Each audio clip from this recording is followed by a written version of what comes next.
envision this. You guys all have to clap like somebody just introduced me like 2 seconds ago. So. Thank you. Okay.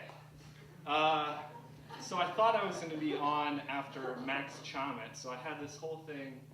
I saw the fucking posters plastered all over the place. And I said I was going to go near the end, and I was cool with that.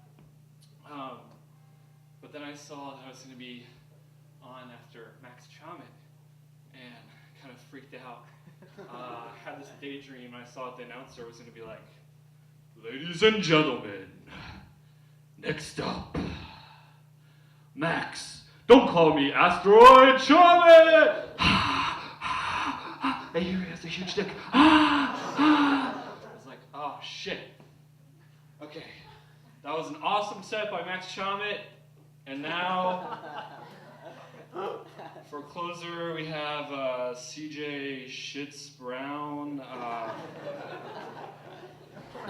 So anyway, thank you.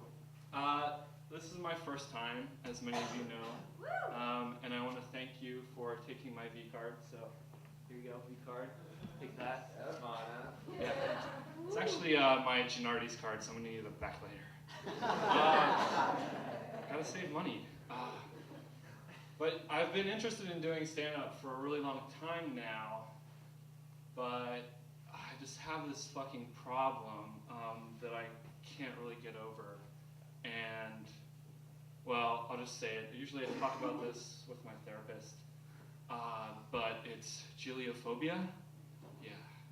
Nobody? It's the fear of laughter. Yeah, you can look this shit up on the internet. It's right after gamophobia, the fear of marriage, and right before geniophobia, the fear of chins. But as you can imagine, this is a daily fucking issue for me because, you know, I'm just this hilarious fucking person. But I thought of a solution, and maybe we can work this out. And I'm a smart person too, so here's what I came up with. So anytime you motherfuckers get even an inkling that you're gonna laugh at me or anything, I want you to do a Kegel exercise. Okay, some of you motherfuckers know what this is. If you don't know what a Kegel exercise is, I would say you have to get out more, but you're already out, so maybe you should be like on the internet more. I don't fucking know.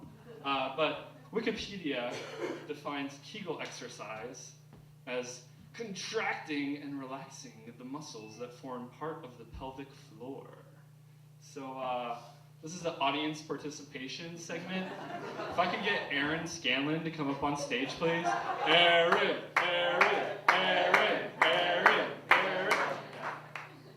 You can stand right here, please.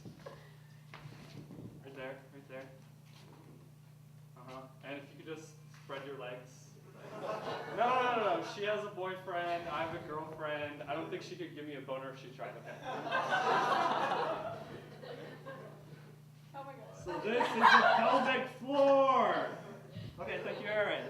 Give Aaron a hand. Okay. If Wikipedia and Aaron's pelvic floor weren't enough, I will now demonstrate what you have to do. This is a Kegel exercise. You ready? Okay. So 1, 2, 3. Yeah? Okay. So we gotta try this shit out because I know, we gotta practice this and whatnot. So I actually got 2 practice jokes from my girlfriend's dad. I sent him an invitation to this event on Facebook, and like not lying, 10 minutes later, he's like, "Oh, you gotta use these 2 jokes."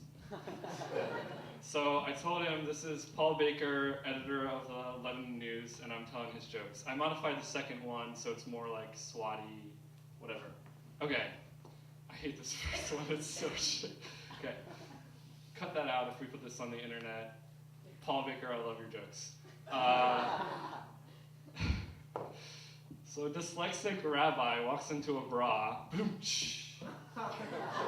and the Kegels ensue. Fantastic. Okay. All right, for the next one, I want you to picture this fucking freshman swatty, total bro, right? Like, he's Russian fi-sci or sci-fi or whatever the fuck. And he's got he's got 1 meal left for the week, and he's walking into Essie Mays, 5 minutes to go, He's feeling the pressure. He's got to use this meal, right? So the place is dead. It's a Saturday night, empty, except for this new smoking hot chick that is working behind the counter. She's the only one there, right? So he's like walking up to her, but he sees there's like a new menu. He's like, oh fuck, you're gonna raise the prices on my ass again? No, but he looks and it's like veggie burger, 50 cents, hamburger, 75 cents, chicken breast now just $1. Okay, so below the chicken breast, he sees new special menu item, hand jobs for $4.60. So it's a smoking hot chick, and he walks up to her.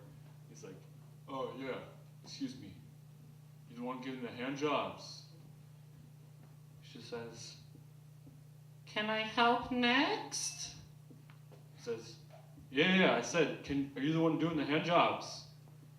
Well, yes, what would you like me to do? Says, can I see you wash your hands? I'd like 9 veggie burgers. Okay, fuck that. Paul Bruce, who left me hanging to dry, man. I'm assuming you were all doing Kegels, and that's why you weren't laughing. Okay, I don't know if you guys have heard about this, the incident that occurred on campus recently. There was a little bit of a tussle, maybe a robbery. I read about it. Yeah, right? Somebody got mugged and shit. But it was a Villanova student, so I read that and I was like, who the fuck cares, you know? But apparently people are all up in arms of, you know, we need to have a safe campus. Drug deal going down, somebody got mugged. Ooh. Alright, I gotta tell you that I lived in University of Maryland for the last 2 summers, and I would get semi-daily emails from their crime task force telling me about all the shit that happened just outside my apartment building.